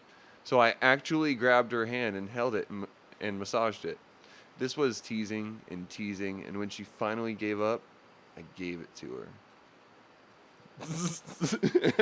Huh. I've had the same problem with The like self-aggrandizement of this scenario too, like It's so dumb. how like 80% of all this game is just like a reworked history of what actually happened. Yeah, and, it's like not- why that's it happened. exactly. No, you dumbass. I'm like You had sex with her because she let you. No other reason. Yeah. And if not, it was not sex. I'm like, it just sounds like a typical date night where you're just like, I don't know. It's just like, yeah. That's oh, typical for they you? had a Hold great on. night, Hold and on, he we was got to just talk about fucking this with real her. quick. No, I mean, it's in like you're not trying to. That's not your game. It's just like you're doing that, and those things just occurred, and like you said, you're just re-explaining like some series of events. You're Right. not. That's like. Right. I'm like that. Just pictured me on like, oh, I took a girl out to dinner, and I joked around for a second, and this and that, and then she was a little frustrated later, and I was like, ha ha ha, gotcha. Yeah. And it was just a little tease game. Just And then teasing. and then you got laid later. No, you were gonna get laid already. You went on the goddamn date and took her out to dinner. That was just part that's of the thing that. So when we look at pickup artistry, we can clearly see that it is not an art form. It's literally just emotional manipulation, and it's also super fucking weird. It's a type of emotional manipulation that is part love bombing and part gaslighting. Where when you two are getting along well, you have a woman in your car, which should be an indication that perhaps she's into you, then you literally just start fucking with her brain. It's the same type of behavior one could exemplify with an example like this. You've somehow managed to get her interested. You take her on a date, goes well. So you end up in the bedroom. But then you call her a whore for having slept with you and you leave. It's literally by design meant to minimize the importance of an individual in the romantic setting and maximize the amount of distrust you can put into that other person by creating an expectation of furthering a relationship and then immediately removing all hope. It's the Dennis system from It's Always Sunny in Philadelphia. It's the Dennis system if the intention was to just be a fucking weirdo that nobody understands. Which is another issue that fucking gets to me. The point of the game is to maximize what is deemed as normal desirable traits so that you maximize the potential of whatever endpoint you're trying to reach. It furthers the idea that you're mistakenly perceived as a nerd and you've been reformed into a normal, attractive person who, with quirks and nuances, has the ability to be a good partner or lover, or both. The endpoint is usually becoming desirable by the target. Once one has the target of their desire, the idea of teasing is just like you acting like a fucking weirdo nerd again. And it's just fucking incredibly weird. It's like doing a Naruto run in high school because you think it makes you go faster or something like that. And you're trying to be badass. Like, no, you're just a fucking weirdo. Except now you're literally manipulating people in kind of a shitty way. I mean, those things that you just talked about, it's like really shitty things. Gaslighting somebody is a really shitty thing to do. Yeah. Anyway, like manipulating anybody for your own personal gain. We talked about this the other day. Manipulating anybody for your own personal gain is a shitty thing to do. That's why I'm like, a lot of these sound just like general, like you said, it kind of sounds like you're just re-explaining some thing. Like not how like we this would is pick an on art people, form have a and stuff. joke. No, a lot of these sound like some random date night. That's why I say that I had, and I'm like, this is kind of familiar, but you're just explaining it more or less to a way that like somebody that you think has never gone through it before That's exactly what it is. has done it, and you're like, this is how you pick up chicks. Like you got some macho bro that you hang out with that's like, dude, if you want to get laid, you got to talk to him like this. And I'm Gotta like, shit have you on him, ever just dude. had isn't that just some random friend you had in college or something like that? Like, he's like, yo, this is how you get laid, bro. And you're just like, yeah, cool. We're still going out for drinks tonight, right? Talk to chicks? Right on. Like, cool. But now you're trying to take that as a, like, identifiable form a college course you could take on how to do that appropriately. And I'm like, where the fuck is the mindset? No, just have a friend that's like, yo, you want to get laid and meet chicks? You should go to the bar and try talking to one. You want to Like, understand. You want easy. to Like, hold on. hey. Here's a crazy idea. You want to understand how to get a female in your life? You're trying to Talk to your mom. Ask your mom. You know what you should maybe do. Like, hey, mom. If you don't have that opportunity, you know, your grandma, or look to an elder maybe. Yeah. I and mean, not some idiot don't take the dress who advice, calls but, himself like, Mystery. yeah. Wears forget about styles. feather covered top hats and God damn. eyeliner all the time. It's like I'm not looking for a chick coach. You know what I mean? Like I'm not trying to. Saying, Like- be yourself. Probably be yourself. You know, that's what your mom would Yeah, say. exactly. Your That's mom what I'm loves you. like. She'll tell you to And be maybe- yourself. And oh, you'll and find the maybe right pick up person. Oh, you're a guy and you like girls? Well, why don't you go talk to one? Yeah, and maybe just pick up some social one cues and two tips. That's really all you need. If you're nervous about how to talk to people, look them in the fucking forehead. If you feel that they're like, if you're at a board meeting or a job interview, and you feel that like you're intimidated by someone, look at them directly above their eyes, and to them it looks just like you're looking them in the eye. And so it's like there's little Does tips. it and look like I'm looking? it looks exactly like All that do right it now. to me.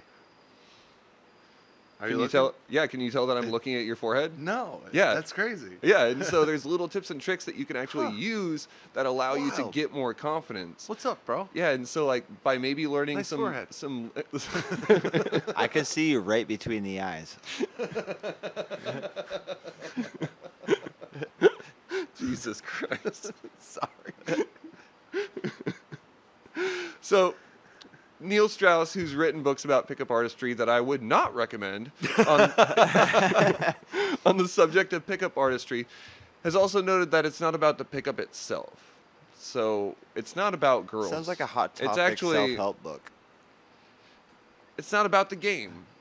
In fact, it's more important that you know that, quote, Strauss claims that for him, ultimately, the most beautiful moments in the seduction community were not necessarily those which included interaction with a woman, but the experience of exchanging stories with other members of the community at the end of a night of seduction.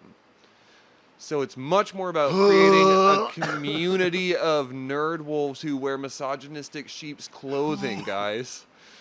It's a classic nerd story of us against them, and PUAs and their materials should be viewed as an inspiring tale of the underdogs coming together, overcoming the odds, and finding success.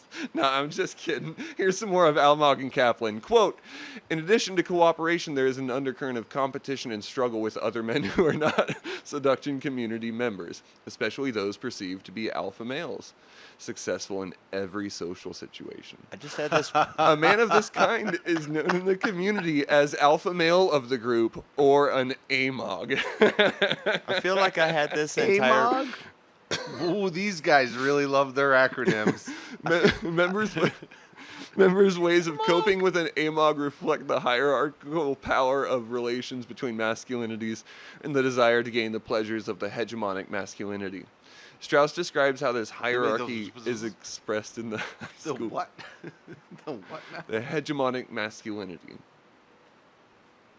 Look it up, Mr. Yeah. Smarty Pants. Yeah. I mean, I know Yeah, what it's, those words mean. I'm just trying to. yeah. I wanted to hear it again. Okay. Yeah, so Strauss describes how this hierarchy is expressed in the high school culture in which the nerd is publicly humiliated by the classroom junk. So now this quote is quoting Strauss, who's also known as Styles, little bitch. We get to the bully culture. The AMOG is at the alpha male of the group. There's nothing more humiliating than having a lumbering high school quarterback who reeks of alcohol pick you up from behind and make fun of your peacocking gear in front of the girls you're trying to game. I feel like this just happened at the bar last night. It's a constant reminder that you are not one of the popular kids, that you are just a closet nerd faking. Exact. That's how I'm like. I feel like this is like typical bar scene. alpha male on one side, the That nerdy guy's group on the not other an alpha side. male. Well, I mean, we're going by roles here, though. It's all Right, characters. Sure, It's sure. our He's being super territorial. He's jock, dude. It's our avatar. You know what I Ooh. mean? Like, it's Right. adult avatar role-playing, LARPing at the bar. Right. You know what I mean? He's a type tough. of shit. He's a tough lumber guy. He's a got tough to. He's got to logger. play the role. Little tough guy. You know, tough guy's got to There's play the suspenders, role. Suspenders everywhere. Nice guy that just wants to have a drink's got to play his role. Hyphy chick's got to play their role. Supporting chick's got to play theirs against chick. Random dude in the corner that you've never I am met. just that steps disappointed. It's like I a am just chessboard. disappointed that I was not cast in this movie. It's like It's it's like a chessboard of multiple fucking movies. people at a bar. It's a series. There's multiple seasons. Okay.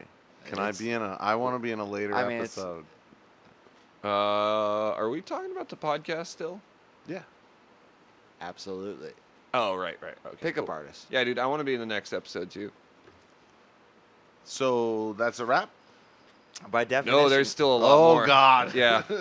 There's a lot of ways to combat an AMOG, and it has to do with circumventing the physical strength and attractiveness and just undermining them intellectually. So all right. Let me just make sure I'm following. So this gaggle of peacocks hates strong, handsome dudes Yep. that can talk to women. Yep. Because they're afraid that they're gonna be bullied by them. Kind of sound like a group of people. I can't put my finger on their name though. But the bullying Uh, kind what of are they? works. Incels? Oh yeah, they're incels. Incels. Yeah, they're Yeah, yeah. incels. That's right. That's There right. we go. Right. It's a weird form of peacock. Yeah, and so there's several techniques described by the pickup artists, but it seems a lot of the game is about picking up women. But I would argue it's actually more about outcompeting other men. And there's also this idea that the POAs are not actually, like, they're not on the search for love and understanding. And one POA actually holds that romance isn't even a part of the whole situation at all.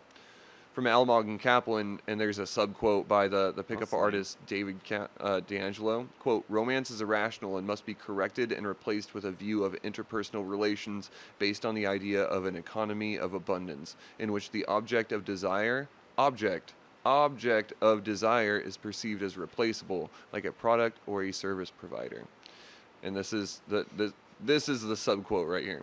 The thing to remember whenever dealing with a woman who is behaving badly is that she is easily replaceable. You can quickly find a woman who either doesn't try and pull negative stuff on you, or who can accept it when you reject her little games. So again, a lot of these people are interested in the world dubbed the manosphere. And I want to encourage all of our listeners at this point, but especially any women who are listening, to pause manosphere? and just go through the Rational Wiki site talking about the manosphere. Rational Wiki is just an encyclopedia that describes the manosphere. And it's a gross place that consists of like incels, pickup artists, anti-feminists, men's rights advocates. It's just really fucking weird and gross. A lot of the manosphere itself is based around the obsession by our gender to get laid, and when people spend too much time on the internet radicalizing themselves, they end up hating women and sounding like religious radicals, which we'll get into shortly. It's gross and it's bad, Gross and bad. but it's something that everybody should be aware of so that we can keep up to date on all the weird nuances of belief systems that this world has to offer.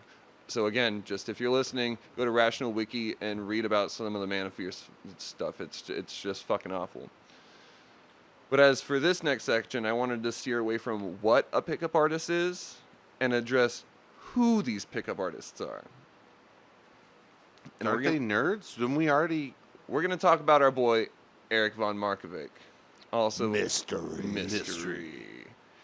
He's- Mr. Mystery Hats. Yeah. He's a Canadian magician who has apparently performed in such notorious places as Las Vegas, Hollywood, and Toronto. And Toronto's actually a pretty big fucking deal. Supposedly, so there's no record of him doing that?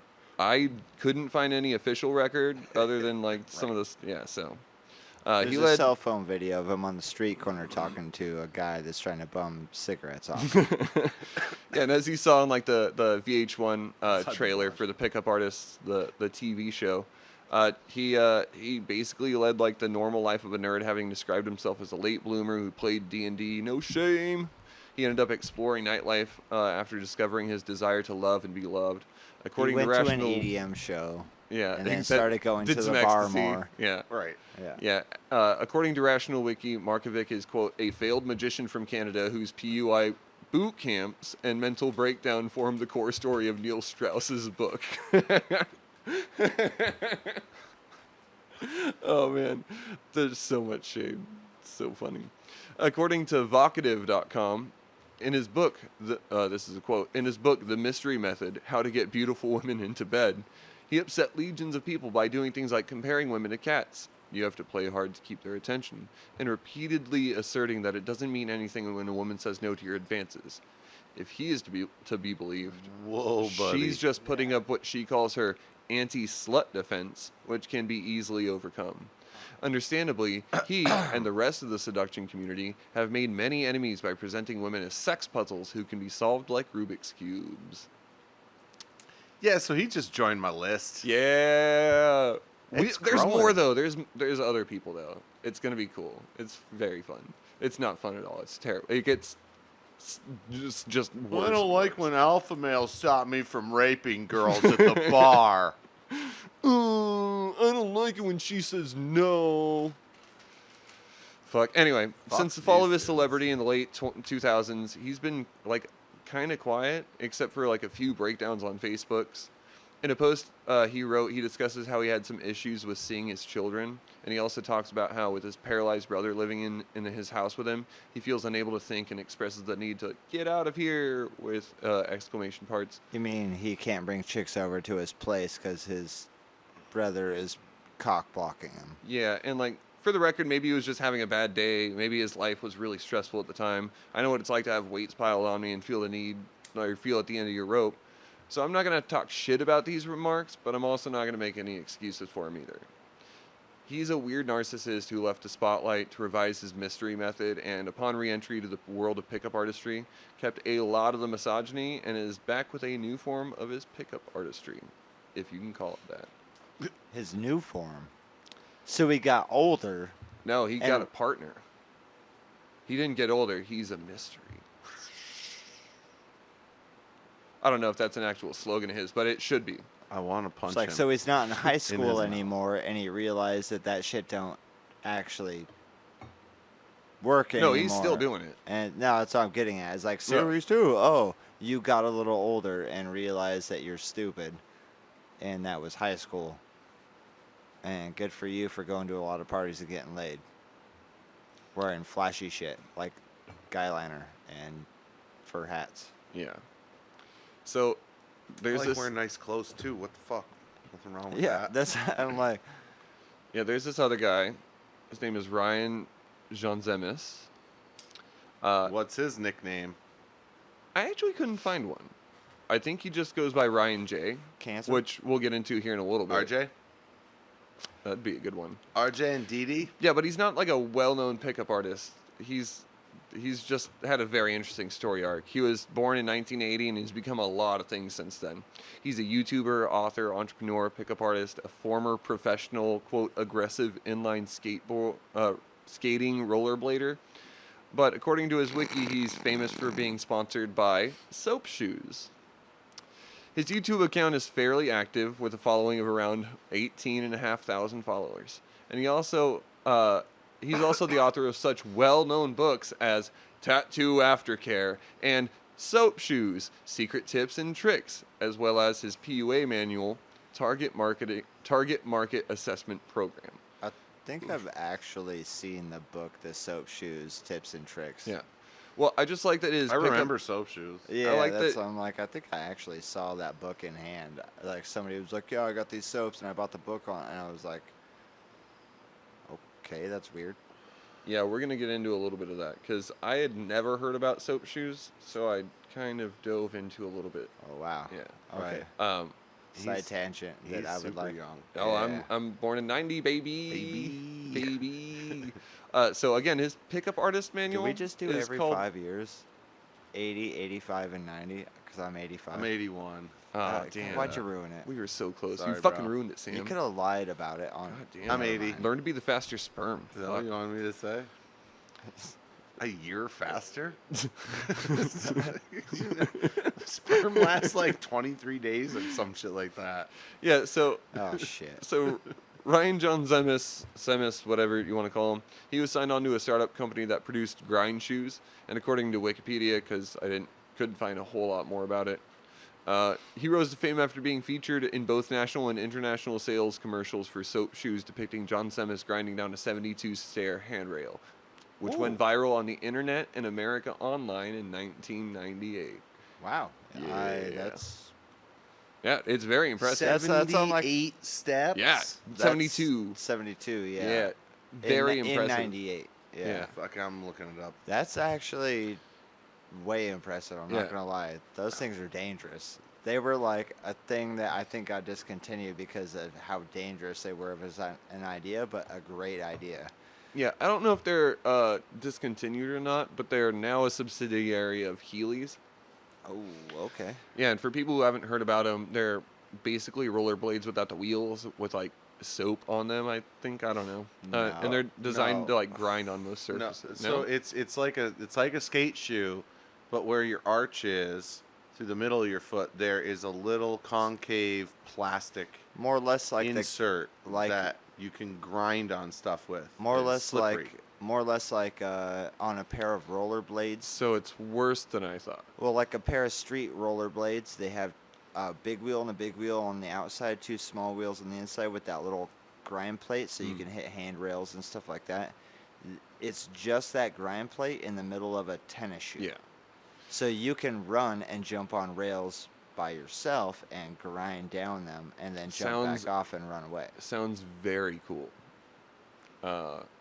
Yeah, and so just like getting back to this guy, John Zemis, even as recently as 2019, I'm being shown a photo. Oh, yeah. That's exactly what I thought they were. Yeah. Yeah. I don't know why I wrote, whatever. Doesn't matter.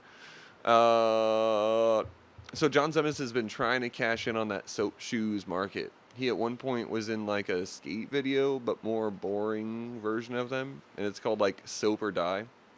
Oh, no. Yeah, that was the title of the documentary in which he starred. And it's got 8.1 stars on IMDb. I mean, I'm not going to lie. Because it's so cringeworthy. And it's got a I'm runtime intrigued. of 22 minutes. Yeah, that's Huh. typical. Okay. It's typical skate video length. Yeah, Yeah. I get that. Oh, but I thought this was a documentary. I'm intrigued No, to it is. see it, but It's both. But the fascinating thing is I actually ran over to his Twitter I guess just to all see skate what he's videos doing. are technically documentaries. Yeah. Yeah, I ran over to like his Twitter to see what he was doing. And I really want to let you guys know that right now you can get the VHS of Soap or Die. You can get 4 never before seen deleted scenes and director's commentary on that bitch right now on VHS. on VHS. Yeah. What? For Just how, letting you know. For how much? Bro, he got paid in VHS tapes. You know it. Just And letting now you know, he's dude. still trying to sell So them. letting you know. And even the Wikipedia shows like just throws shade at him, saying, quote, he was described by Vice as being the poster boy for the 90s fad. So it's like- I would hugely disagree with that, but No, that's their words. that's Wikipedia. You said, yeah. No, Wikipedia is saying that Vice said that. Oh, I Yeah. gotcha. A lot of Inception quotes in this episode. Poster boy of the '90s. I'm like, Yeah. that's a tough competition, right? Yeah, and again, his YouTube channel seems pretty active, and his description is just as pompous as one would think for some 90s fuckboy trying to relive his youth. Quote, people call me the original YouTuber. I've been vlogging since 1998 and have an archive of over 10 terabytes of original footage, which I am working on editing and uploading one at a time. Come join me on tons of fun, wild, random, and crazy adventures. Crazy as fucking all caps. Everything from my famous soap shoe, all caps, videos from when I was sponsored to my new music videos, dating advice. There's literally new music videos and then comma, dating advice. Laugh hysterically at random vlogs and old videos from back in the day and much, much more. Come party and experience life with me, raw and unedited, end quote. On his YouTube, you can see that he runs a place called the Las Vegas Lair. The layer. Oh. It's got its own Facebook group, guys. Remind me And where. this place is a place where you can go to either, I'm not sure if you go there as a PUA or if you go there as an AFC, but you definitely go there if you're one or the other. And you just go and, And like, you have to wear soaps I presume so, but I because don't they're know. so stylish. And cool. And I mean, everybody's wearing them now, so It's the new. that was Mazel intentional. tov. But yeah, the Facebook group has 142 people that have liked it, and it's got a Whopping. phone number and an email on there as well. Hell yeah. What's the But phone I'm number? excited to What's get- the phone number. I booked gotta a go dive look it bar up. once. I'm excited to get to my next portion of my coverage of Ryan John Semis. Remember how I mentioned earlier that he was a musician? Yeah. Yeah. Well, we're about to be listening to a fucking music video. Oh no. I'd like to introduce you to a song that is interesting. John Semis published it on YouTube in 2017. He also obviously wrote, performed, and produced it. And before we jump into it, I want to note a couple of things. First, it's hard to understand him a little bit because he doesn't enunciate some of his words. So if you're listening, Ryan, go ahead and take that note. The second is the fact that his hook is actually pretty fucking good. Like, it's a good hook. But the third is that the lyrics are about literally doing ecstasy, smoking weed, and hooking up with chicks. So putting my review aside, I'd like so to like introduce... every fucking like pop song. You'll hear it. I would like to introduce you guys Except and take a for break to narcissism. Poppin' Dem Motorola's with a Z. Popping them Motorola's. Yeah. We're gonna... Yeah. And that's a break. That's a break. Thank you for listening to Black Sheep and Bad Apples. Don't forget to hit the subscribe, like, or share button down below.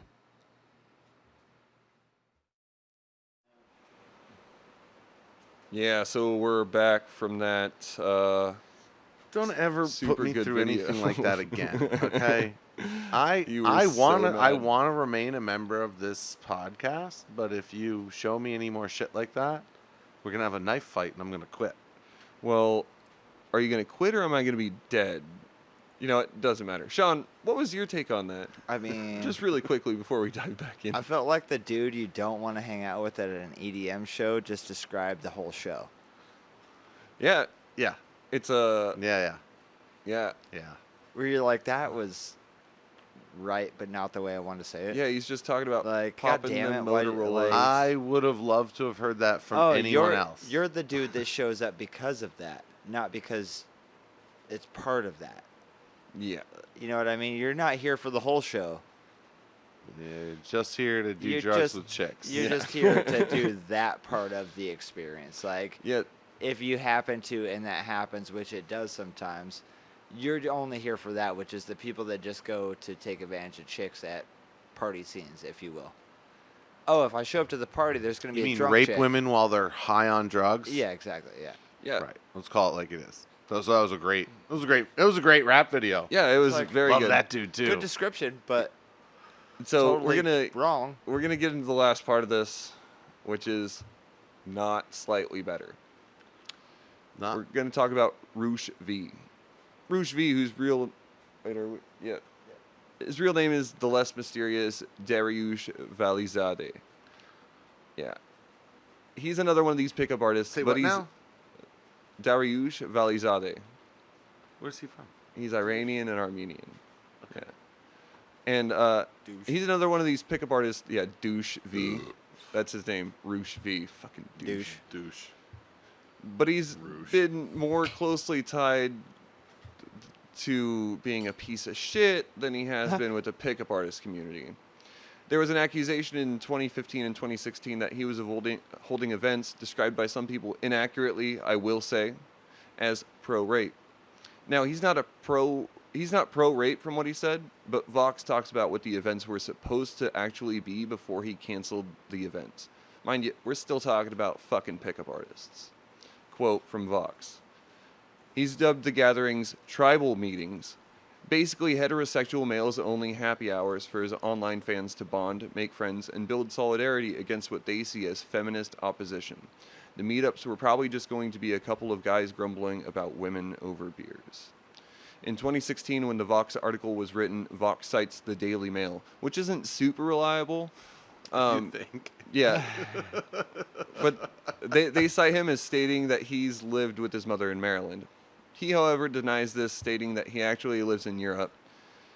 And he's the gross asshole that also said that it's easier to bang in Brazil because the women are, quote, at least 50% easier, end quote. Whereas Denmark, in comparison, is a shit show for seduction techniques due to what Vox states as, quote, a robust social insurance program that makes its robust social insurance programs make women too independent of men to easily seduce. Yeah. I usually just go Good. to the bar Yeah. that has more people like what I would like to talk to.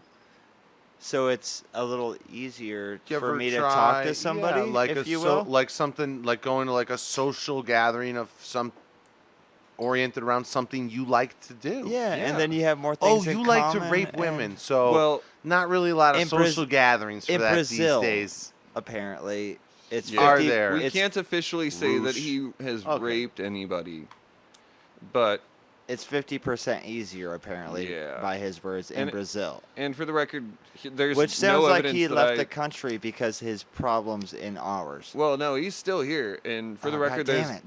there's no indications that he has ever done anything like sexually Yeah. harass or rape a woman. No. So I just want to put that out there as an official statement that No one's- Black Sheep and Bad Apples has. All He's of never this. been accused. These of are all opinions. rape. Yeah, but having said that, with titling his version of the incel term red pill as neo-masculinity, Roosh has been able to posit the idea that women aren't able to govern themselves, and in fact, women need men to control them because they aren't capable of regulating their own behavior. He also thinks the game has...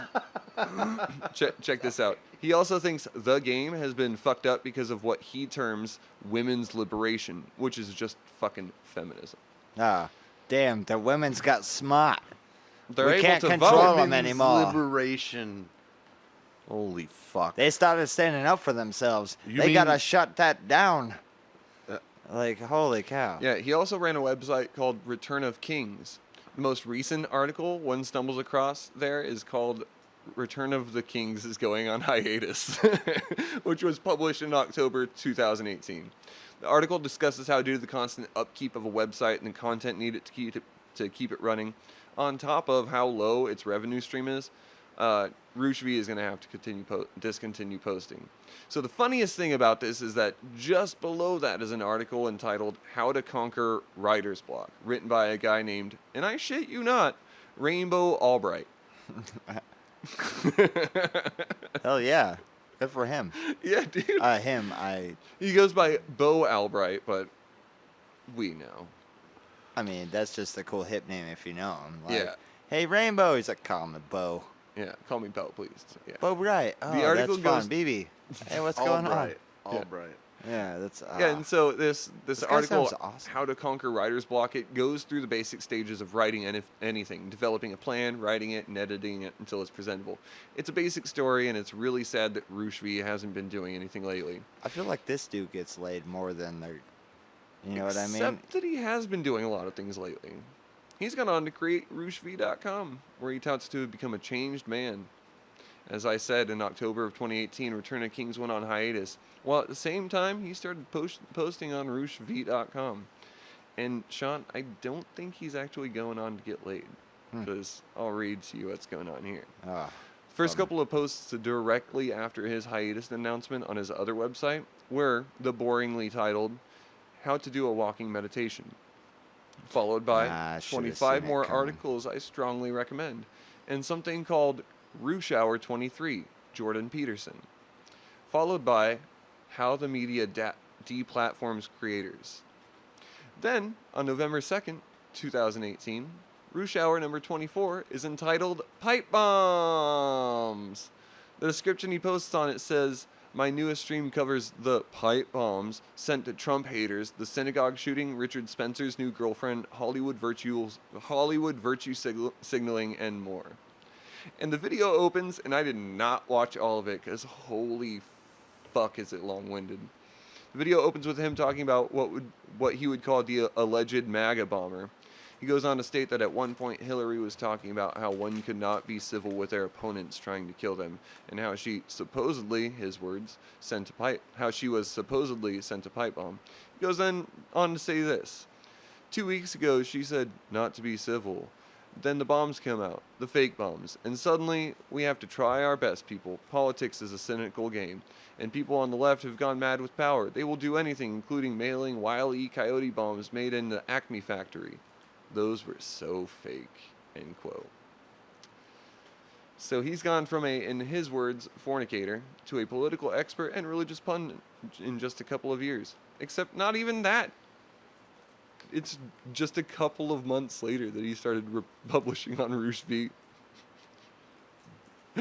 Yeah, so I'm seeing a typical theme here with these guys. They are sociopaths. Sellouts. They're sociopaths. Mm-hmm. They are definitely sociopaths. The unfortunate thing is he's still peddling all sorts of alt-right stuff like male supremacy and Christian identity politics and outward homophobia. His most recent posts are from this year, not even a month ago. June 5th, Roosh Hour 48, America is Burning. Roosh Hour, by the way, is the name of his podcast. June 8th, 2020, 15 ways that heterosexual fornicators are identical to homosexuals. June 15th, do not seek out pleasure. June 22nd, the most recent, do young men need God? He's weird, and he has turned from a lovely piece of shit PUA to just another GOP POS. But let's be honest, I'm not an expert in political ideologies, nor am I in any way certified to make any statements about who he is as a person. In fact, why would you listen to my opinion about this guy at all? Why do that when we can check out the Southern Poverty Law Center's website? What do they call Dariush Validize on their website? Well, he's been listed as an extremist, with his ideology being stated as male supremacy. And a quote from the Southern Poverty Law Center, quote, Roosh has repeatedly advocated for predatory and forceful sexual behavior in his books, on Roosh V blog, and on his popular manosphere forum, Return of Kings. He publishes the idea that women are intellectually inferior to men, worth only the sexual pleasure and fertility that they can provide and should be prevented from voting. He calls this set of hateful beliefs, quote, neo-masculinity, end quote. Roosh has mingled with racist alt-right, but always up for a misogynistic fight, has recently butted heads with women in the far-right movement. In his own words, quoting him, quote, even if you accept the most rosy interpretation of my writing without all the distortions from the media, can you name me somebody who is more extreme than me when it comes to sex relations? Maybe I really am a monster. Yeah, so those words were posted on his webpage, Roosh V Forum, on July 10th, 2018. And this is the last thing I got to say, is that he actually got so popular that even Dr. Oz, the associate of Dr. Phil, had an episode with Roosh. He got Roosh on stage, and after talking about a lot of his beliefs and stuff like that, Dr. Oz asked about his techniques of fat-shaming women, and he said something to the effect of, if you fat-shame women, they'll go to the gym. They will go to the gym and they will get better looking because you're negatively reinforcing them. When Dr. Oz asked if Roosh V's clients, the men who he teaches how to be pickup artists, if he fat-shames them, Roosh V said, quote, no.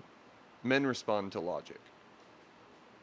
And that's my episode on pickup artists.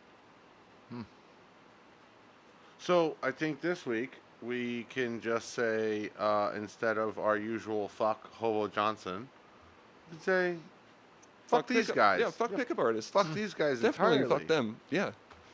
Sounds about right. What a pile of shit. Yeah. And again, like, there's probably some What a people that... stain on the boot heel of society. There's probably people out there that use, like, some of these techniques as a way to, like, overcome anxiety and gain confidence and stuff like that. But, like, you can see from a couple of these people that a lot of them are just narcissists who are trying to cash in on people's insecurities. And that's why at the beginning of the episode I was like, it's hard to build a hierarchy of shitty people, but these people are definitely up there. They're along with all the other fucking grifters. And it's gross. It's sad. And so if you at home want to get familiar with the gross world of the manosphere, you can at the Rational Wiki website that I posted. I want to thank you, Mr. Sean, for keeping us hosted here at Fourth Corner. Oh yeah. Yeah, and Mr. Sam, thank you for Here I am. co-hosting, Mr. Host. And as My pleasure. Thanks for having me. yeah, thank you for being here. And as always, I'm Loren O'Brien. This is Black Sheep and Bad Apples, baby. We'll see you guys soon.